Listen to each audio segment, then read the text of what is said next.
Welcome everyone. Thank you for joining us for our expert sessions.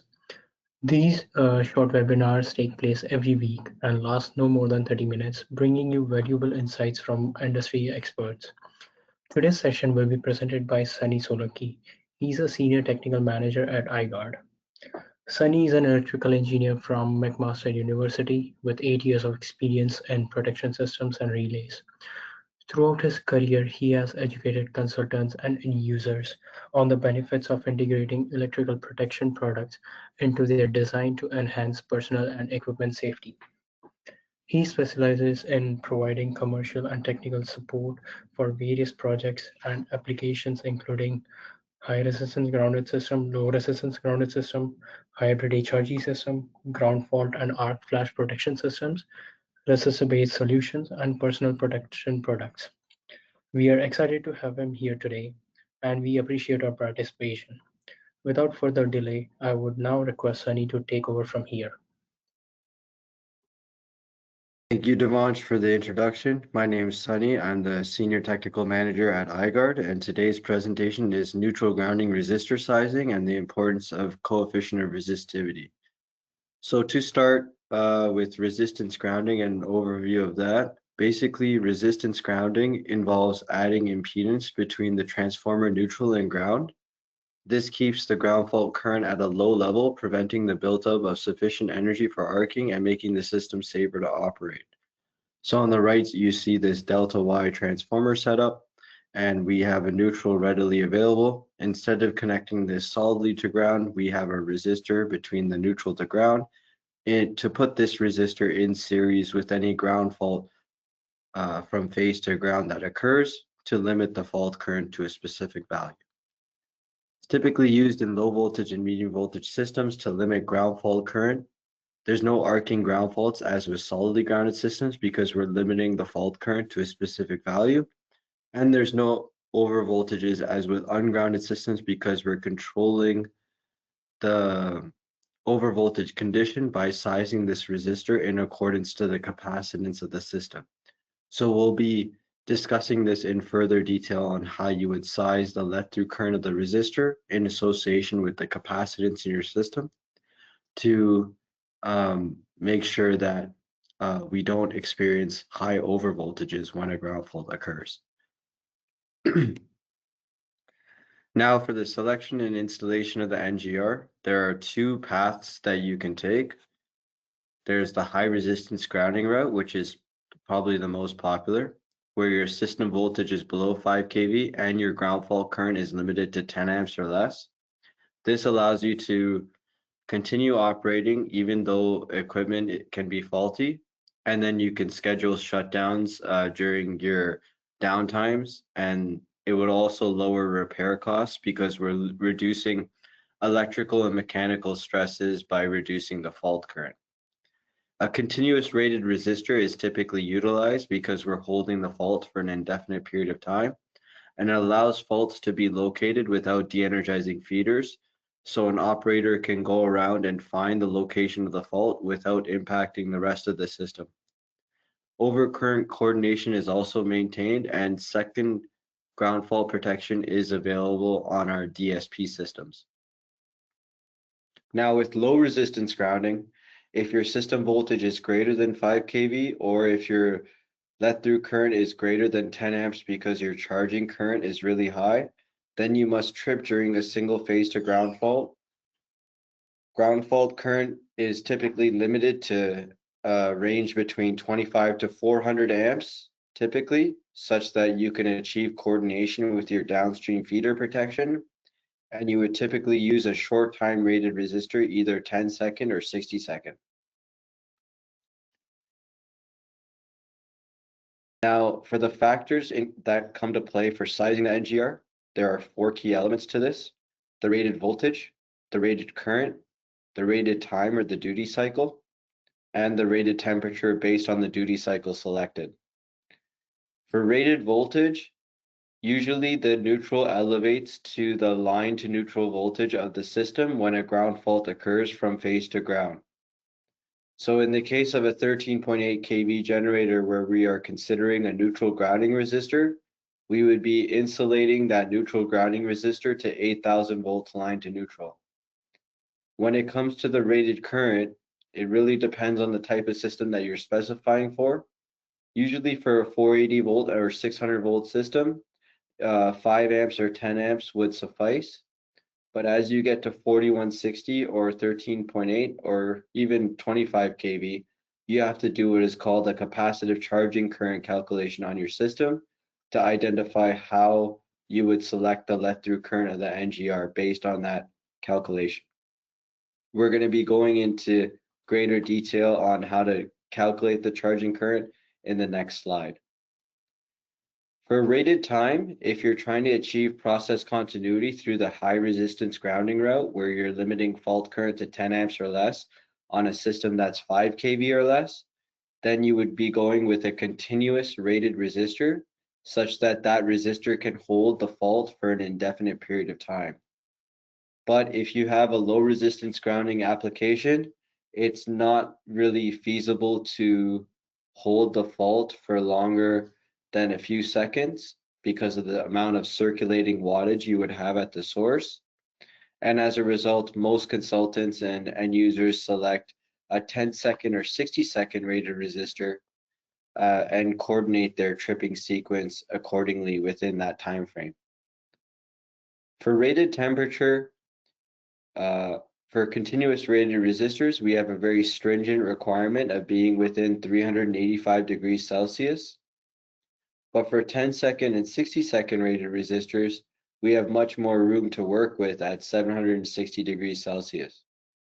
So what this means is that for the time rated resistors at 10-second and 60 seconds, we can reduce the amount of resistor mass that we put inside the enclosure and also reduce the footprint size, making it more smaller and economical than its continuous equivalent. So if you have an application where you're going to be tripping on first fault, then don't go with a continuous rated resistor. It's highly recommended to go with a 10-second or 60-second rated resistor since you know you're going to be tripping within a few seconds with respect to your coordination. Now, system charging current comes about with respect to the fact that because the three phases are at a certain voltage potential and ground is at 0 volts, there exists these capacitances between the phases to ground. Now, in normal conditions, these phase to ground capacitances, they cancel out as they reach ground because their vectors are going to just be net zero when they sum to ground. Now, when a fault occurs on phase A, an imbalance is created in the capacitance because phase A's capacitance is shorted and phases B and C's capacitance is still in the system. The fault current IF is a product of the let-through current of the resistor, which is here, as well as the total system charging current coming from this imbalance of these two capacitances. Now, to calculate the system charging current, the major contributor to charging current is your cabling leading from the source to the gear and from the gear to the loads. Using your SLD, your cable schedule, and your cable lengths, you can estimate how much capacitance there is in your system because typically in cabling data sheets, they give you a capacitance value per 1,000 feet. So once you've calculated how much capacitance there is in your system based on the data you have available, you convert that capacitance to a reactance by doing 1/2 pi FC. And then you divide that reactance by the line to neutral voltage of the system to get your charging current per phase. From there, you multiply this value by 3 to get your total system charging current coming from all three phases. Now, the idea is that at minimum, the let-through current of the resistor has to be equal to 3 ICO or greater than 3 ICO. So with 3 ICO being our system charging current, if our calculated system charging current is, let's say, 5 amps, then I would select the let-through current of the resistor to be 5 amps or greater, maybe even 10 amps. In this case, when a fault occurs, majority of the current contributing to the fault is coming from the let-through current of the resistor rather than these two capacitances. And this controls that transient overvoltage condition. If we size the let-through current of the resistor lower than our charging current, what will happen is that the capacitance current becomes the major contributor to the fault current IF, and as a result, we'll have higher transient overvoltages on unfaulted phases B and C because of the charging of this capacitance. We have a few specification guidelines that you could utilize to estimate charging current in your systems rather than going through this calculation route. We also have rule of thumb guides in our consultant specification guide. Those will be available alongside these slides at a later time. Now, when we're specifying resistor elements, we're looking for a special electrical alloy with a very low temperature coefficient of resistance.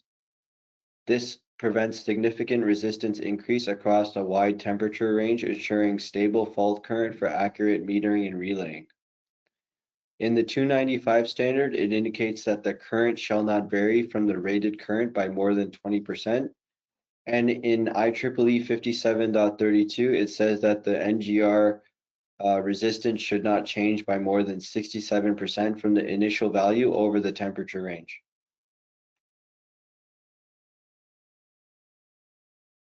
Now, when we look at these two cases, one is involving low resistance grounding at 4160 with a 400 amp 10-second NGR. We know that the max temperature rise is 760 degrees Celsius based on the previous slide. And we're examining 3 different alloys at the bottom here, each with different temperature coefficient of resistance.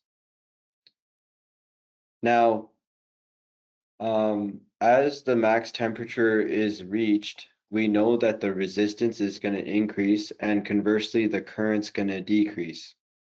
So we're looking to examine these 3 alloys as we reach the max temperature to see what happens to the resistance and current, and if we're staying within the guidelines of the 2 standards in the previous slide.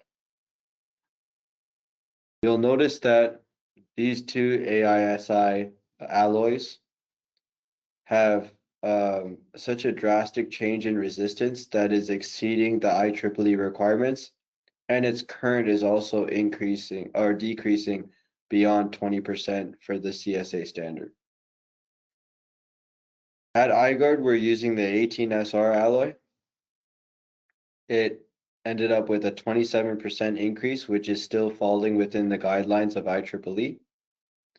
And also the current is decreasing just beyond 20%, but in this case, for this 400 amp 10-second NGR, you're not going to really reach the max temperature because you're going to be tripping within a few seconds. So 18SR is still okay. Now on case 2 on the right-hand side, we have a high resistance grounded system at 480 volts, limiting fault current to 5 amps using a continuous rated resistor. We know our max temp rise is 385 degrees Celsius, and we're examining these 3 alloys again below.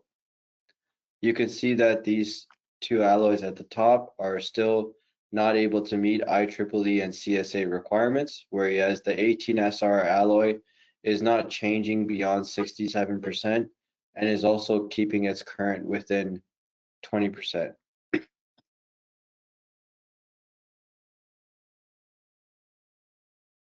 Now let's get into our case studies. The first case study is to showcase high resistance grounding with low charging current. So a chemical processing plant operating at 4160 medium voltage distribution system experienced frequent insulation failures and unplanned outages due to undetected ground faults. The system had a low capacitive charging current making it a good candidate for high resistance grounding. So this charging current was typically below 10 amps. And the purpose of our case study was to improve the system reliability and safety by mitigating the risks of transient overvoltage, arc flash, and equipment damage in a 4160-volt ungrounded system with low charging current. Our strategy was to install a high resistance grounding system using a neutral grounding resistor to limit fault current to 5 amps. Because this system's ungrounded, we had to use a zigzag transformer to create an artificial neutral and a ground fault detection relay with pulsing for fault location. We maintained system operation during the first ground fault while enabling quick fault detection and location. Our findings were that ground faults were detected and located quickly without shutting down the system. Arc flash and installation failures were significantly reduced. Equipment life improved due to reduced stress from transient overvoltages, and operators required training to interpret alarms and locate faults effectively. The conclusion is that HRG is an effective grounding method for 4160-volt systems with low charging current, offering a balance between safety, fault detection, and operational continuity. It is especially beneficial in process-critical environments where uptime is essential. Now, our second case study involves low resistance grounding with high charging current on a 4160-volt system. So an oil and gas processing facility operating at 4160 experienced frequent installation failures and unplanned outages due to undetected ground faults. System had a high capacitive charging current beyond 10 amps, making it a good candidate for low resistance grounding. To protect a 4160-volt industrial power system with high system capacitance and charging current from ground faults while ensuring fast fault clearing, arc flash mitigation, and compliance with CSA and IEEE 32 standards. Our strategy was to install a neutral grounding resistor rated for 25 amps for 10 seconds, sized to exceed the system charging current, which was about 17 amps, and allow protective relay operation and coordination. So in this project, we used our I-Gard Sigma monitoring relay to detect open and short NGRs as well as ground faults. And that way we also coordinated with protective relays to trip within the NGR's thermal rating. Our findings were that ground faults were cleared within 1 second, minimizing equipment damage. I-Gard sensors provided real-time fault data and NGR health status. System was handled with high charging current without false trips, and arc flash risk was reduced due to controlled fault current and fast isolation. So with a short time rated LRG system with I-Gard monitoring with high charging current, it enables safe and fast fault clearing, providing real-time diagnostics and improving system reliability and personnel safety.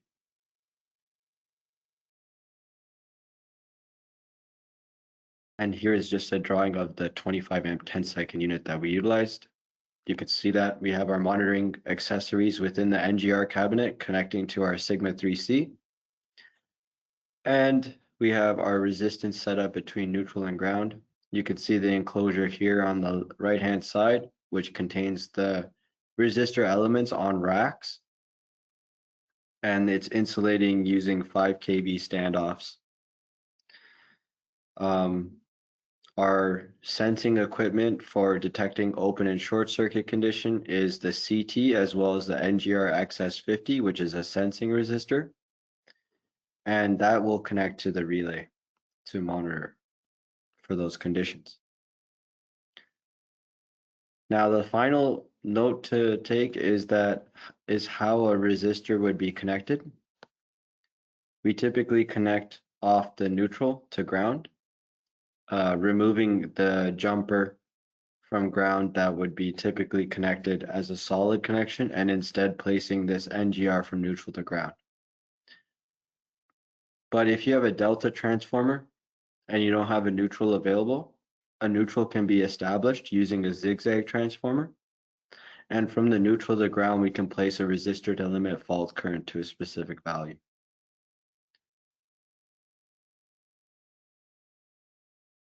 That is all for today's expert session. If you have any questions, feel free to ask in the question pane. Okay.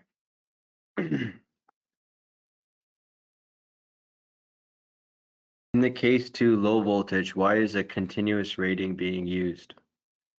So case 2 was high resistance grounding and case 1 was a low resistance grounding.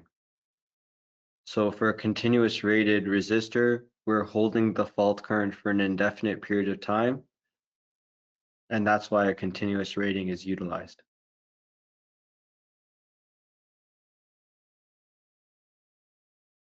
Are there any tools to calculate the charging current for complex power system models? How do we identify the ground faults without shutting down the system with a resistance grounding? So maybe a software like ETAP may be giving you a capacitance value based on input data that you specify, but there's also ways to calculate this manually or estimate at least manually. But I don't have ETAP on me, so I'm not sure if you're getting a capacitance value from them. But if you use our estimates guide, it should be pretty straightforward to estimate this and fairly quickly. So how do we identify the ground faults without shutting down the system with a resistance grounded system? There are two ways you can do this. The first method is using a pulsing resistor. And we talked about pulsing resistors in our first expert session, where you can manually locate the fault using a Rogowski coil. The second method is having a fixed zero sequence current sensor at each feeder to locate where the fault is coming from without having to shut down the system.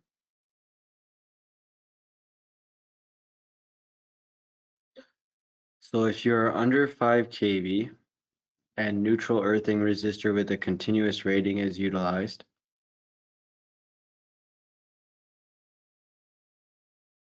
okay, I don't know what this question is. Yes.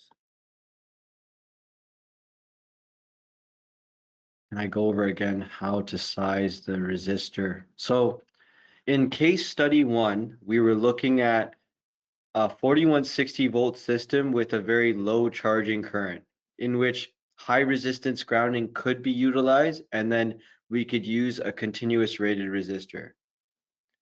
In case 2, though, the charging current was higher than 10 amps, which eliminated the possibility of using high resistance grounding and for using a continuous rated resistor. That's where the difference is between those two case studies. Case study 1 was because they had low capacitance charging current. Case study 2 was where they had high capacitive charging current and where high resistance grounding could not be utilized. So the best they could do was use low resistance grounding and try to mitigate the fault current to a specific value that they specify rather than having that fault current go into the kiloamps if it was in a solidly grounded system.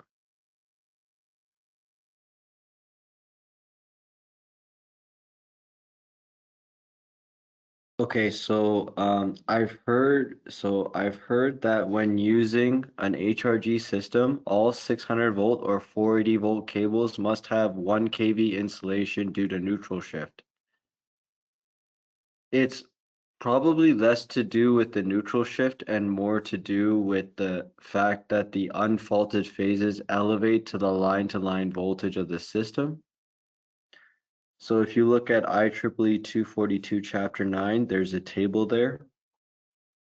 And it says that if you're trying to hold the fault for a continuous time, that the insulation level should be at 173% rated.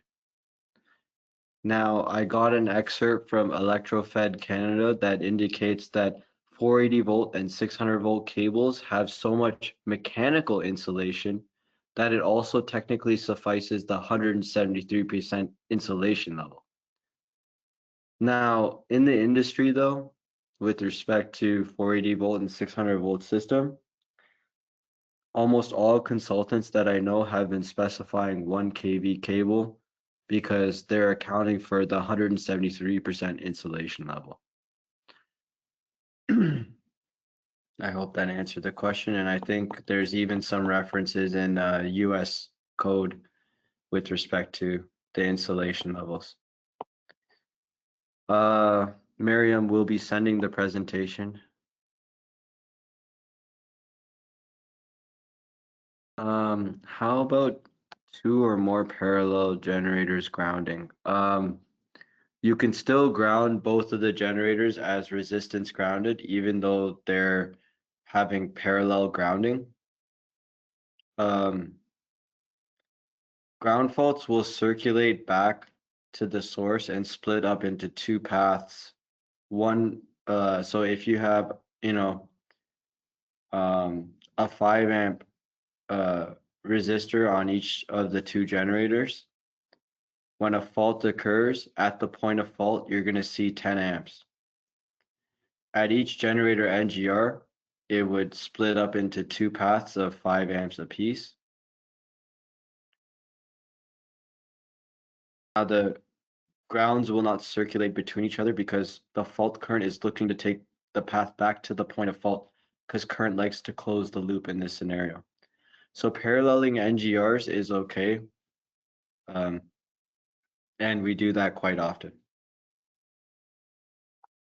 Can you explain hybrid grounding briefly and when to use it? I'm not sure if this is being covered in a upcoming expert session, but reach out to me. You can send me an email and I'll send you a white paper on this. My email is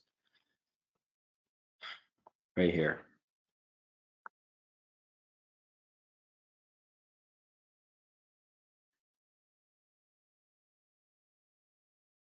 Can you elaborate further on why a higher system charging current than the NGR let-through current cause overvoltage and transients?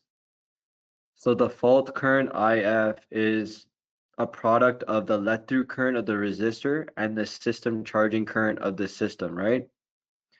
So when a fault occurs, we want majority of the fault current to flow through the NGR rather than through the capacitances in the system. So by sizing the let-through current of the resistor higher than the charging current, IF becomes majorly contributed by the let-through current of the resistor rather than the capacitance charging current of the system. And in that case, that way we can reduce the transients by having less current flow through the capacitance and instead have that current flow through the resistor to dissipate that electrical energy into thermal energy.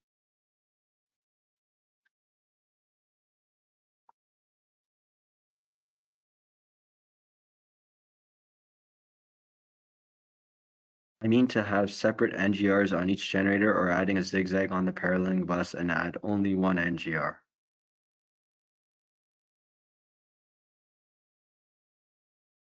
Yeah, like it's configuration dependent, Farshad. I would say that just reach out to me for your particular application because obviously we did not cover this information in this presentation. So just reach out to me and we'll take care of it.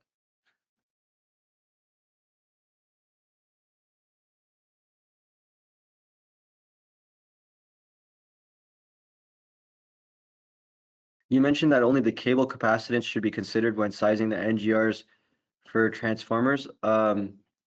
It's not only the cable capacitance that should be considered, but I said that the major contributor to charging current is the cabling.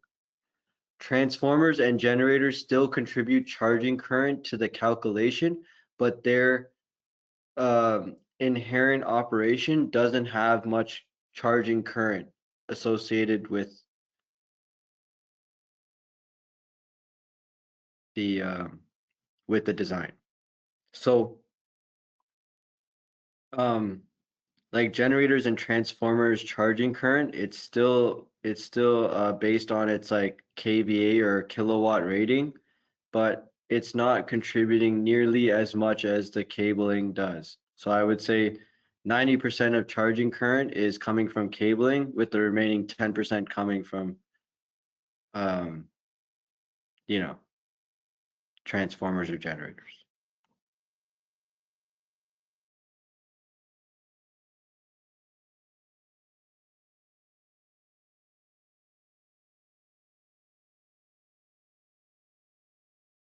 Yes, we'll provide the charging current estimates guide.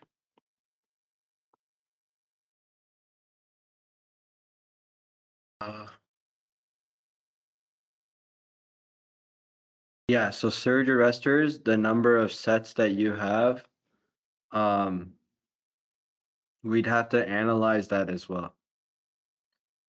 Okay, so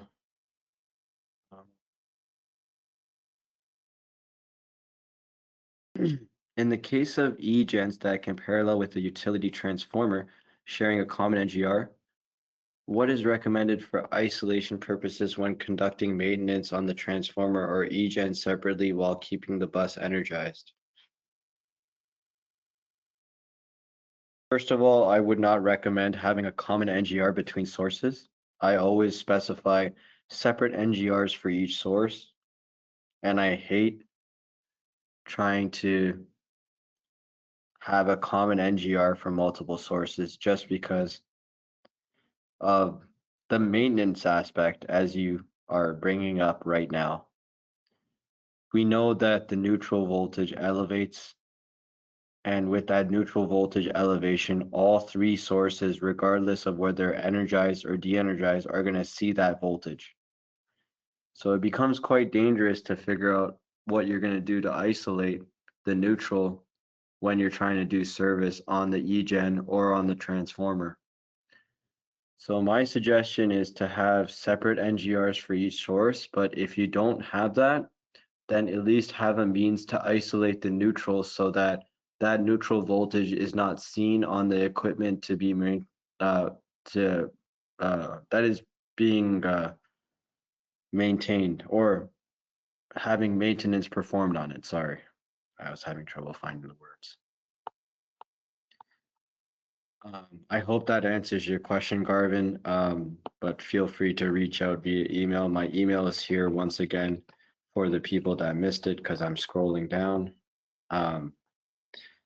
Thank you for coming out to this expert session. We'll send the presentation information and the consultant specification guide. We appreciate your time. Thank you.